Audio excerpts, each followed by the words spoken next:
Assalamualaikum warahmatullahi wabarakatuh.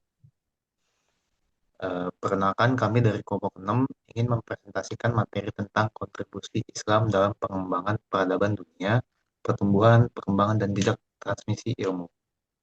Perkenalkan, nama saya Pasya Dwi Ananika Ramadhanu dengan NIM 15250653. Nah, Kemudian saya Muhammad Rasya Sia dengan NIM 15250468. Saya Indra Rizky Fadilah dengan NIM 152500207. Saya Imelda Nur Halifah dengan NIM 15250613. Saya Alvin Baruna Fajar Gumilang dengan NIM 152500520. Saya Frista Kasana Maulana dengan NIM 15250760. Nah, silakan. kita akan membahas Islam sebagai jembatan ilmu pengetahuan. Sejarah telah membuktikan bahwa kemajuan dunia modern yang kita nikmati saat ini bermula dari transmisi ilmu pengetahuan dunia Islam ke peradaban Barat. Islam berfungsi sebagai jembatan emas yang mengakhiri masa kegelapan Dark Ages di Eropa dan mendorong munculnya zaman Renaissance melalui fokus pada sumber-sumber literatur Arab sebelum Yunani. Transformasi ini mengubah masyarakat dari masa jahiliyah menjadi mercusuar dunia melalui policyver pengetahuan yang masif di pusat-pusat studi internasional. Ini ada indikator kemajuan peradaban, ada lembaga ilmu, yaitu eksistensi perpustakaan besar seperti Baitul Hikmah di Baghdad, serta pusat studi di Masjid Al-Hajar dan Masjid Qarawiyyin menjadi fondasi pendidikan global.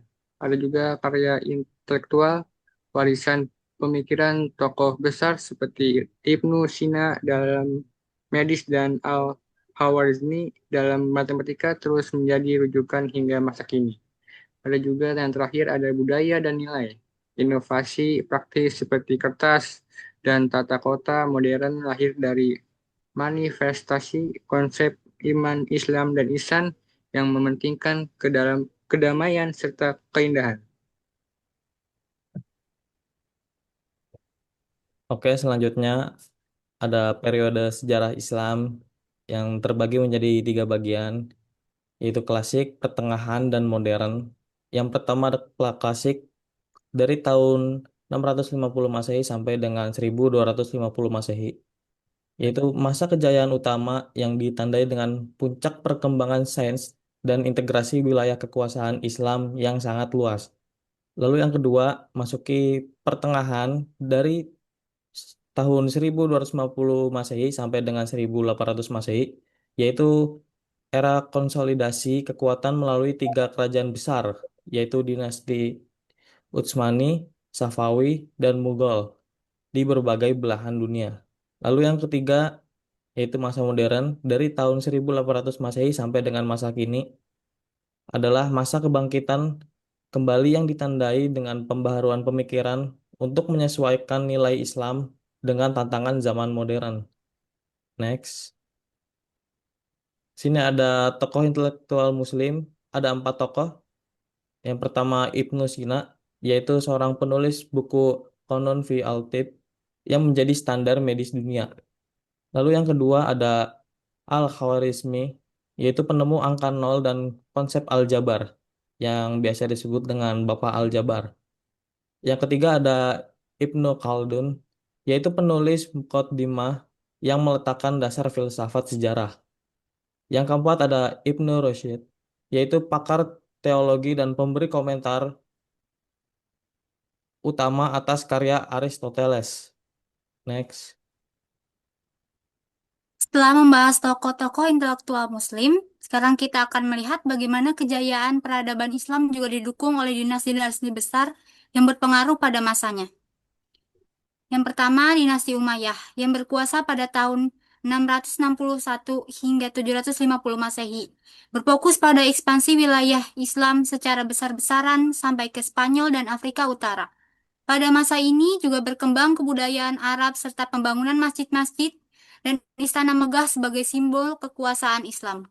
Selanjutnya, dinasti Abbasiyah yang berkuasa pada tahun 750 sampai 1258 Masehi, dikenal sebagai puncak kejayaan intelektual Islam.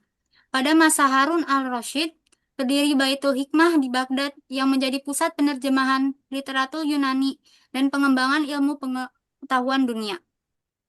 Melalui perkembangan dinasti tersebut, pengaruh Islam semakin meluas, hingga memberikan dampak besar terhadap kehidupan global. Selanjutnya, dari kejayaan dinasti-dinasti besar tersebut, peradaban Islam kemudian berkembang luas dan memberikan pengaruh besar di berbagai belahan dunia. Peradaban Islam mencakup wilayah sekitar 31,8 juta kilometer persegi, membentang dari Indonesia hingga Senegal. Selain itu, populasi Muslim di dunia mencapai lebih dari 1,3 miliar jiwa. Hal ini menunjukkan bahwa kontribusi Islam tidak hanya berpengaruh dalam sejarah, tetapi juga menjadi kekuatan sosial dan ekonomi yang penting dalam dinamika dunia modern saat ini. Besarnya pengaruh Islam tersebut tentu didukung oleh beberapa faktor utama yang mendorong kemajuan peradaban Islam yang akan dibahas pada slide selanjutnya. Silakan. Nah, faktor utama pendorong kemajuan ini apa? Nah, kemajuan luar biasa ini didorong oleh etos ilmiah yang kuat dari implementasi Al-Quran, gerakan literasi melalui penerjemahan masif karya sains dunia, dukungan politik penuh dari para khalifah terhadap riset, serta keterbukaan dalam asimilasi budaya yang inklusif. Berikutnya, warisan budaya dan arsitektur peninggalan Islam ini apa aja? Nah, selain ilmu pengetahuan, Islam juga memberikan warisan budaya yang tak ternilai dalam bentuk inovasi praktis dan estetika. Penemuan teknologi kertas memungkinkan penyebaran informasi secara masif, sementara kemajuan dalam seni arsitektur menciptakan bangunan-bangunan dengan presisi geometris yang luar biasa, seperti Masjid Cordoba. Tata kota modern dengan sistem irigasi dan fasilitas publik yang canggih di zamannya merupakan bukti nyata dari implementasi konsep ihsan dalam membangun lingkungan hidup yang harmonis.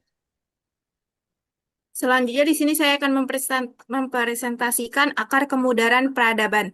Kemudaran peradaban Islam berakar pada krisis sosial politik akibat rapuhnya penghayatan ajaran agama di kalangan penguasa, serta krisis keagamaan akibat sikap konservatif atau jumud yang menutup pintu ijtihad secara eksternal. Kehancuran fisik pusat ilmu seperti Baghdad oleh invasi Mongol dan dapat Perang salib menyebabkan stagnasi intelektual yang berkepanjangan bagi umat Islam. Selanjutnya, kebangkitan era modern. Memasuki era modern muncul gerakan pembaharuan untuk mengembalikan kejayaan Islam. Tokoh dunia seperti Jamaluddin, Al-Ghani, dan Muhammad Abdul memberikan inspirasi bagi tokoh nasional Indonesia seperti KH Ahmad Dahlan, Muhammadiyah, dan KH Hasyim Asy'ari Nahdlatul Ulama untuk mengintegrasikan nilai-nilai Islam dengan kemajuan pendidikan dan pemikiran modern demi kemajuan umat di masa depan. Baik, sekian dari materi kelompok kami. Terima kasih. Assalamualaikum warahmatullahi wabarakatuh.